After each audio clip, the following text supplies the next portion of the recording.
Hello guys, welcome back to my channel.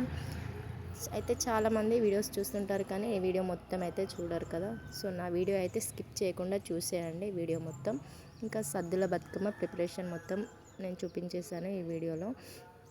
So చూడండి, ఇంకా సద్దుల బతుకమ్మ ఎందుకు జరుపుకుంటారు ఏంటి అని చెప్పేసి హిస్టరీ అయితే చెప్తాను నేను. అంటే చరిత్రలో బతుకమ్మ అంటేనే అమ్మ, దైవం తిరిగి జీవనం పొందాలి అని అర్థం.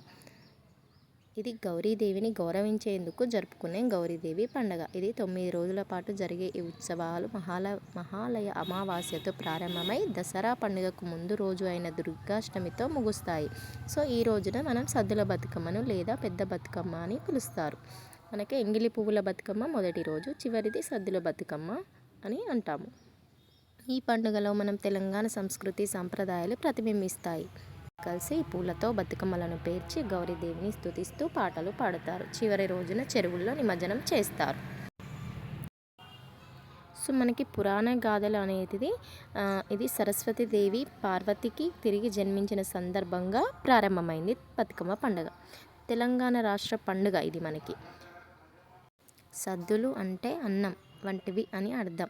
బతుకమ్మ పండుగలో 9 రోజుల్లో ప్రతిరోజు ఒక ప్రత్యేక నైవేద్యం సమర్పిస్తాం కదా.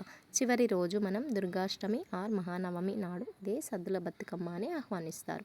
సో 5 రకాల అన్న వంటకాలు అయితే చేస్తాము మనము. పెరుగన్నం, చింతపండు, పులిహోర, కొబ్బరన్నం, నువ్వులన్నం, ఇతర భోజనాలు తయారు చేసుకొని వాటిని బతుకమ్మతో సహా దేవికి సమర్పించి తర్వాత పంచుకుంటారు. సో మనం మామూలుగా అయితే మనం మలిల ముద్దలు చేసుకుంటాం కదా, ఇంకా పెసరన్నం అవి కూడా మనం పంచుకుంటాము. సో మనం రకరకాల పూలతోటి మనం అలంకరణ చేసుకొని మనం ఎంతో నిష్టగా మనం ఈ బతుకమ్మను అయితే చేస్తాం కదా. అందరికీ ఈ బతుకమ్మ అంటే చాలా ఇష్టం ఉంటుంది కదా. సో సాయంత్రం ఇంకా బతుకమ్మలను చేపించి ఊరేగింపుగా జలాశయం దగ్గరికి తీసుకెళ్ళి వేస్తారు, నీటిలో నిమజ్జనం చేస్తారు. మనం ఎక్కువగా వాడేది అయితే తంగేడు పువ్వు, గునుగు పువ్వు, ఇవి అయితే కంపల్సరీ ఉండేలా చూసుకుంటాం కదా బతుకమ్మలో అయితే.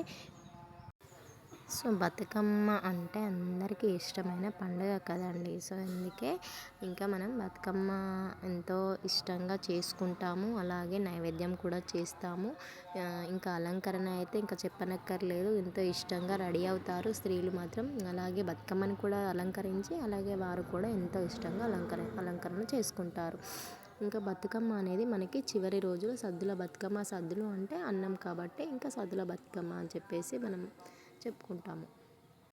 ఇంకా సద్దుల బతుకమ్మ రోజు మనం గౌరీమాతను కూడా చేస్తాం కదా. గౌరీ చిన్నగా పసుపుతో మనం చేస్తాం కదా, తెలుసు కదండి అందరికీ. ఒక తమలపాకు తీసుకొని దానిలో కొంచెం పసుపు వేసి గౌరీమాతలాగా ఇది కొంచెం ఇట్లా గుమ్మంలాగా చేసుకొని అలా చేస్తాము.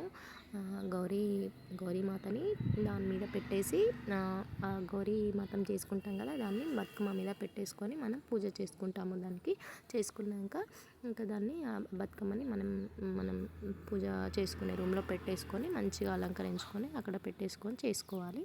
చేసుకున్నాక ఇంకా మనం వెళ్ళి మనం ఆడ దగ్గర పెట్టేసుకున్నాక అందరూ బతుకమ్మ అయిపోయి ఆడాక కంప్లీట్ అయ్యాక మనం నిమజ్జనం చేసే టైంకి చేసొచ్చాక అప్పుడు మనం ఆ యొక్క తీసుకొని దాన్ని ఏమంటారు గౌరీమాతని తీసుకొని మనం అందరూ తాళిబొట్టుకు మన హిందూ సాంప్రదాయం ప్రకారం తాళిబొట్టుకు పెట్టుకుంటారు. ఎందుకంటే మన యొక్క భర్తలు సంతోషంగా ఉండాలని చెప్పేసి ఆయురారోగ్యాలతో ఉండాలని చెప్పేసి గౌరీమాత దీవించాలని చెప్పేసి మనము మన యొక్క పసుపు బొట్టుకు పెట్టుకుంటామండి.